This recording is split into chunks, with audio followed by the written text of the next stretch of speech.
ایک مسلمان تھا جو ہر وقت بس ایک ہی بات کہتا تھا کہ حضرت محمد صلی اللہ علیہ وسلم پر درود شریف بھیجنے سے ہر دعا قبول ہوتی ہے۔ اس کا ایک یہودی پڑوسی تھا جو اس کی یہ بات بار بار سن کر تنگ آ چکا تھا۔ اس نے ایک سازش رچنے کا ارادہ کیا۔ یہودی نے سوچا کہ میں اسے سب کے سامنے ذلیل کروں گا تو اس کا درود شریف پر سے یقین ٹوٹ جائے گا۔ یہودی ایک سونار کے پاس گیا اور کہا کہ مجھے ایک ایسی انگوٹھی بنا کر دو جو تم نے پہلے کسی کے لیے نہ بنائی ہو اور وہ بہت قیمتی ہو۔ سونار نے ایک بہترین انگوٹھی بنا دی۔ یہودی بہت خوش ہوا اور وہ انگوٹھی لے کر اپنے اس مسلمان پڑوسی کے پاس پہنچا۔ یہودی نے اس سے کہا کہ میں ایک سفر پر جا رہا ہوں اور اپنی یہ قیمتی انگوٹھی تمہارے پاس امانت کے طور پر رکھنا چاہتا ہوں۔ مسلمان نے اس کی بات مان لی اور انگوٹھی حفاظت سے اپنے پاس رکھ لی۔ اسی رات یہودی چپکے سے اس مسلمان کے گھر میں داخل ہوا، انگوٹھی ڈھونڈی، اسے چرایا اور واپس نکل گیا۔ اگلے دن وہ یہودی سمندر پر گیا، ایک کشتی میں بیٹھا اور گہرے پانی میں جا کر اس نے وہ انگوٹھی سمندر میں پھینک دی۔ اس نے سوچا کہ اب جب میں واپس لوٹ کر اپنی انگوٹھی مانگوں گا تو یہ مجھے دے نہیں پائے گا اور تب اس کی خوب رسوائی ہوگی۔ کچھ دن بعد یہودی اپنے سفر سے واپس آ گیا۔ اگلے ہی دن وہ سیدھا اس مسلمان کے گھر پہنچا اور اپنی انگوٹھی واپس مانگی۔ مسلمان نے اطمینان سے کہا، بیٹھیے، آج صبح درود شریف کی برکت سے میں شکار پر نکلا تھا تو ایک بڑی مچھلی ہاتھ لگی ہے، اسے کھا کر ہی جائیے گا۔ پھر اس مسلمان نے اپنی بیوی سے مچھلی صاف کرنے اور پکانے کو کہا۔ اچانک اندر سے بیوی کے چیخنے کی آواز آئی۔ شوہر بھاگ کر اندر گیا تو دیکھا کہ مچھلی کے پیٹ سے وہی سونے کی انگوٹھی نکلی تھی۔ مسلمان نے فوراً وہ جگہ چیک کی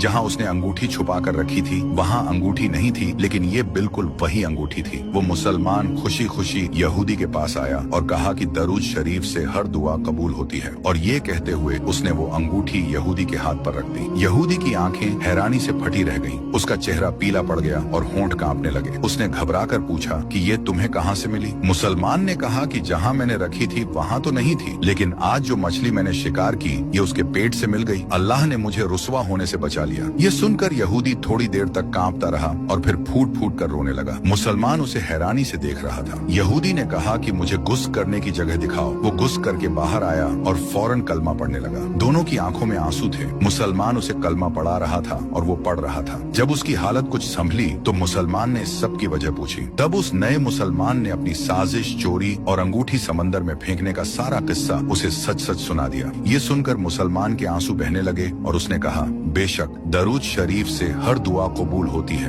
آج مجھے میرا ایک نیا بھائی مل گیا۔